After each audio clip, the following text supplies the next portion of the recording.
अभी हम लोग बाबा धाम में बैठे हुए हैं। रात के अभी लगभग 10 बज रहे हैं और बाबा धाम में आ चुके हैं।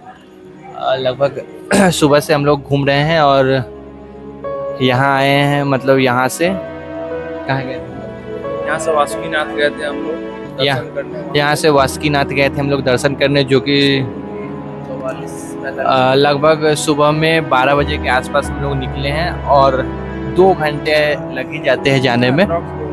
अप्रोक्स 2 घंटे लगे हम लोग को जाने में वहाँ। और 2 घंटे बाद वहाँ जाके ज़्यादा भीड़ वहाँ नहीं रहती, वहाँ नॉर्मल भीड़ रहती है। लेकिन हाँ, थोड़ा सा मंदिर का दरवाज़ा छोटा है तो थोड़ा सा मुश्किल होता है जाने आने में। भीड़ तो रहती है लेकिन इतना ज़्यादा भीड़ नहीं रहती यहाँ जितना भीड़ है। तो आप जा सकते हैं यहाँ से भी। और वहाँ जाके आप जो ऑटो से जाते हैं, मान लीजिए वही ऑटो आपको वापस लेके आए, क्योंकि वहाँ पे उतना ज़्यादा सुविधा है नहीं कि आपको वहाँ से फिर ऑटो मिले, फिर नया सा एक ऑटो लेके आप आ सके। तो आप कोशिश यही कीजिए कि जिस ऑटो से जाइए वही ऑटो से वापस आने की कोशिश कीजिए, तो ज़्यादा बेटर रहेगा आपके लिए। और यही कहेंगे, आइए बाबा धाम घूमिए, थोड़ा अच्छा लगेगा, और वहाँ का अच्छा दर्शन फील करना। आएगा। और वहाँ का दर्शन करना इसलिए ज़रूरी है कि ऐसा माना जाता है कि बाबा बैद्यनाथ जी के धाम के दर्शन करने के बाद वासुकीनाथ जाना मतलब कि ज़रूरी से माना जाता है कि अगर वहाँ आप नहीं जाते हो तो आपका यात्रा मतलब कि जो बाबा धाम आए हैं वो अधूरा माना जाता है। अगर आप बाबा धाम आते हैं तो ये माना जाता है कि अगर यहाँ आए तो आप वहाँ भी दर्शन करके ही खाना पीना खाइए, तो ज़्यादा बेटर माना जाता है कि हाँ पूरा यात्रा आपका कंप्लीट होता है, वरना अधूरा यात्रा आपका माना जाएगा और पूरा फल प्राप्त नहीं होगा, ऐसा माना जाता है, ऐसा मैंने सुना है। तो मैंने यहाँ दर्शन करके और फिर वहाँ भी गया था, तो हम लोग पूरा दर्शन करके फिर वापस आ चुके हैं, अपने रूम पे आए हैं। और असल में अगर हम लोग देखा जाए तो दूसरा ज्योतिर्लिंग है जो हम लोग साथ में आए हैं, 2-3 दोस्त है साथ में बैठे हुए बातचीत कर रहे हैं। 2 दोस्त आयुष जो कि मेरा पुराना साथी है, दोनों आदमी आपस में बातचीत कर रहे हैं।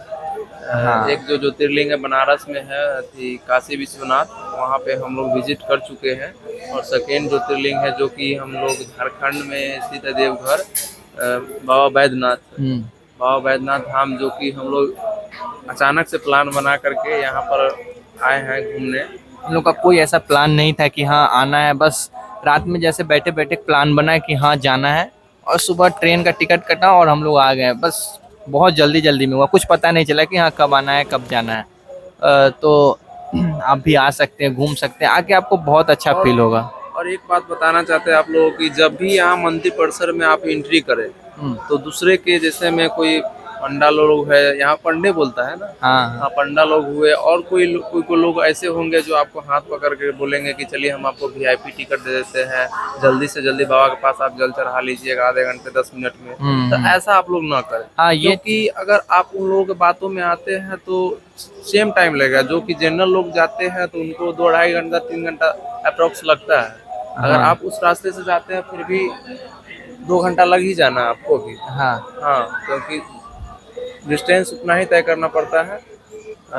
इसीलिए हम कहेंगे मंदिर परिसर में आए तो अपना देख ले कि थोड़ा मेहनत करके और जनरल लाइन में लगे और पूरा जाए। वीआईपी दर्शन तो होना ही नहीं चाहिए, नॉर्मल वीआईपी दर्शन आपको करवा देता है बगल से निकाल के, लेकिन फिर भी टाइम लगता है, उतना ही टाइम लगेगा।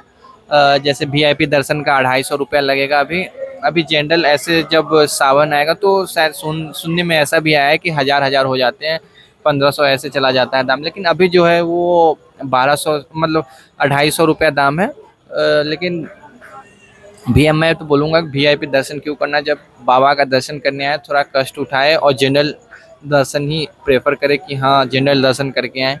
अभी भी दर्शन चल रहे हैं बाबा का दर्शन, अभी भी रात के अभी लगभग 10 बज रहे हैं, फिर भी दर्शन अभी स्टार्ट है और भीड़ और उतनी ही ज़्यादा है। और अगर और अगर देखा जाए तो बात किया जाए यहाँ पर आने के बाद रुकने के लिए रूम लेने की बात हो तो रूम परिसर मतलब मंदिर परिसर के बगल में ही आपको कम किराए पे रूम अच्छा मिल जाएगा। एसी और नॉन एसी दोनों रूम की सुविधा उपलब्ध रहता है। आपको जो सुविधा अपने सुविधा के अनुसार आप रूम ले सकते हो वहाँ पर। परफेक्ट बजट में आपको आसपास ही रूम मिल जाएगा मंदिर के आसपास, तो इसका कोई टेंशन नहीं है कि हाँ रूम नहीं मिलेगा। अगर एक जगह नहीं मिल पा रहा है तो आप सेकेंड जगह जा सकते हैं, रूम बहुत ज़्यादा है यहाँ। तो उसका टेंशन ना ले कि हाँ रूम मिलेगा नहीं मिलेगा, इसका कोई टेंशन नहीं। नॉर्मली आप आए मस्त एकदम 9-10 बजे भी आते हैं, कोई दिक्कत नहीं है। पूरा मस्त होके आइए, घूमिए फिरिए, बाबा का दर्शन कीजिए। और वही हाँ, जनरल लाइन में अगर लगते हैं तो सुबह में 6 से 7 घंटा आप वो करके आए कि हाँ 6-7 घंटे तो जाने ही है अगर नॉर्मली। अगर आप चाहते हैं जल्दी से जल चढ़ाना तो आपको रूम से 3-4 बजे निकल जाना होगा। सुबह में, मॉर्निंग की बात कर रहे हैं, सुबह में 3-4 बजे अगर आप निकलते हैं तो 1 से 1.5 घंटा में आपका जल चढ़ जाएगा। अगर 7 से 8 के बीच आते हैं तब तो आपको 4-5 घंटा रुकना पड़ेगा, तभी बहुत जल चढ़ा हम लोग पाएंगे। ने मतलब हम लोग आए थे लगभग 7 बजे के आसपास और निकले हैं, मतलब जल चढ़ा के बाबा का दर्शन करके निकले हैं हम लोग 12 बजे के आसपास। तो बहुत ज़्यादा टाइम लगता है, थोड़ा सा घूमना ज़्यादा पड़ता है, घुमाने का जगह मतलब बहुत लंबा घुमा के फिर बाबा का दर्शन करवाया जाता है, तो इसमें टाइम जाता है, बहुत ज़्यादा टाइम जाता है। तो आप आए तो ये सब सोच के आए कि हाँ कितना समय कहाँ लगेगा, उस हिसाब से आए, आराम मस्त से घूमे।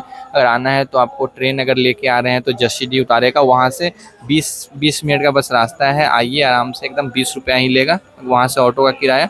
और वहाँ से आप यहाँ आइए और यहाँ घूमिए और घूम के बताइए कैसा लगा। सावन में तो ज़रूर ही आइए, भीड़ उतनी ही ज़्यादा रहेगी। चलिए, थैंक यू।